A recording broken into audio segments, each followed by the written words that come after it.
Hey everyone, and welcome as we continue our study through the New Testament, looking at the New Testament church. And today we are looking at Ephesians 5, starting it.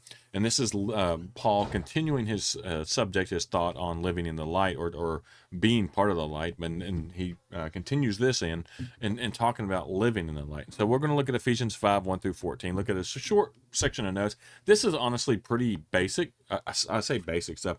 It's self-explanatory. So it's not something that we have to go really, really deep on because Paul is kind of to the point and basically just lays it out exactly how it is. And so we'll hit some of those and then look at it. It says, intimidate God, imitate God, therefore, in everything you do, because you are his dear children. Living a life filled with love, following the example of Christ. He loved us and offered himself as a sacrifice for us, a pleasing aroma to God. Let there be no sexual immorality, impurity, or greed among you. Such sins have no place among God's people. Obscene stories, foolish talk, and coarse jokes, these are not for you. Instead, let there be thankfulness to God. You can be sure that no immoral, impure, or greedy person will inherit the kingdom of Christ and of God. For a greedy person is an idolater, worshiping the things of the world. Don't be fooled by those who try to excuse these sins, for the anger of God will fall on all who disobey him. Don't participate in the things that these people do, for once you were full of darkness, but now you have light from the Lord. So live as people of light. For the light is within you, for this light within you produces only what is good and right and true. Carefully determine what pleases the Lord. Take no part in the worthless deeds of evil and darkness. Instead, expose them. It is shameful even to talk about the things that ungodly people do in secret, but their evil intentions will be exposed when the light shines on them. For the light makes everything visible. That is why it is said, "Awake, O sleeper, rise up from the dead, and Christ will give you life." And so, just to kind of summarize this real quick, right? He starts this off by saying, "Hey, imitate God in everything you do. Imitate God in everything, primarily by expressing love." That's going to be like if you follow God's example by showing love, all these other things are going to fall into place. Either you're not going to do these things over here, or you are going to do the good things over here. And he says, because you are his dear children, right? Just as children follow their parents' examples, believers should follow God's example. We should be as God did, as Jesus was. We should follow his examples and be the light of the world. And so when we're living in the light, you know, like reflecting this light, living in this light of Christ, then we should do these things. There's the list of things we shouldn't do, and then the things we should do. And so Christ's love is shown especially in his offering himself as a sacrifice for us. And so we should be willing to do the same as sacrifice ourselves for other people. Christian love is motivated and modeled after Christ's sacrificial love. That is what we're called to. That's what our love should look like. That's what Christian love should look like inside the church. And so there's many similar to statements describe the kind of person who will not inherit the kingdom of God, right? When it talks about those who are greedy, those who are these things. For a greedy person is an idolater, right? Someone who is greedy, they make something else their idol, typically money, right? But sometimes people are greedy for power, greedy for control, all that kind of stuff. And so, we think of idolatry and someone being greedy, we tend to think of money. But I've seen this you know, in honestly, even in the church, a lot of times where maybe someone's not so much greedy for money, but they're greedy for power, they're greedy for control, they're greedy for position, and they make that their idol. And what happens is they worship that thing, that position, right? That power more than they do God. And so what happens is, if you go back to this verse, there's a reason why like he says this in verse 5, for a greedy person is an idolater worshiping things of the world. And then he transitions to verse 6 here and he says, don't be fooled by those who try to excuse these sins, because he knows, right? And I've seen this, I've experienced this, right, in the world and in the church and everything. Is someone will do something wrong, especially if there's a greed for power or money or control or whatever it is that they'll do something that they know is wrong because they're trying to hold on to that, right?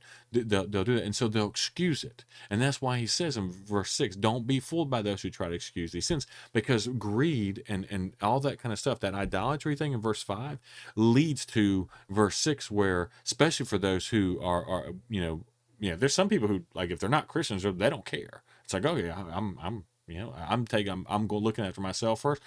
This is me, and they don't try to excuse the sins. But those who are in Christ, a lot of times, well, they'll try to excuse these sins and justify it. Well, it's okay, right? I'm doing this for the church, or I'm doing this to protect or I'm doing, they make excuses for it, and so that's the kind of stuff that's why Paul, when he transitions there with that, says that, right? Because he knows that people are going to try to excuse that behavior based on especially greedy behavior and greedy things like that. And he's like, look, you're not going to, those people aren't going to inherit the kingdom. And so you need to be very careful in that, because you fall into a darkness. And this darkness right here that Paul talks about is an ignorance of God and his ways, and being, dominated by sin, right? Light from the Lord, it's Christ's good news. The light represents the good news, and we are to represent the light. And so as people of light, as believers like that live in fellowship with God, there should be no darkness in it. Right now, again, there's not doesn't mean that we're going to be perfect. We're not. We're going to have sin. That's going to come. We're sinful people, but we shouldn't be we shouldn't be part of this darkness, right? We shouldn't allow darkness. If you see something like this happening, right, we should be there, right? God's people are to do what is good and right and true, and we are to be in harmony with God's light. And so if we see someone who claims to be, a follower of Christ, not living the way they should be, we should call that out, and then we should shine light on those who are living in darkness in a loving way. That's the thing. It starts by, it says, imitate God in everything you do. The way he starts that out, and primarily it's by expressing love, right? So a lot of times we think we're shining light on people when we just go up to them and call them out on whatever sinful behavior, or we just condemn them straight to hell. Well, that's like, you know going up to someone in the dark and shining 100,000 lumen light ball in their eye. You're not going to help them out. You're going to blind them. And so we show up and we just blind people, and we scare them off, and we run them off, because we're not doing it in a loving way. And so when we shine the light of Christ, especially those who are, we've got to do it softly. It needs to be a soft light, right? Especially at first, and a loving light. And so we need to make sure that we're doing that. And so God's people are to do what is good and right and true, like I said, right? And we're in harmony, right? And so we got to carefully determine what pleases the Lord. And so excuse me, the point is to obey God's will, not simply to just understand it. And that's the biggest thing, is we are to live this out. We are to have a full understanding. We are to look at and understand what pleases God. And we should be a light that shines into the darkness that people see, and it should be a welcoming thing, right?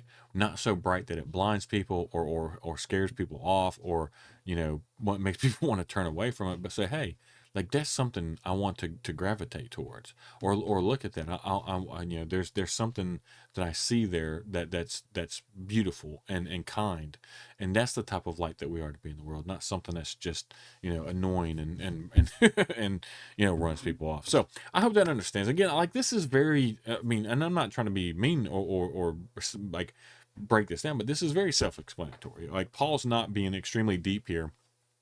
He uses a little bit of symbolism, but he's just being straight to the point. And so this isn't, I wouldn't say hard to understand.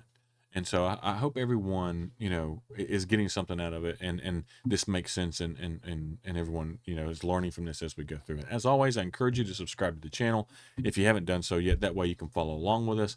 As always, I appreciate everyone who takes the time to watch, and I hope y'all have a wonderful day.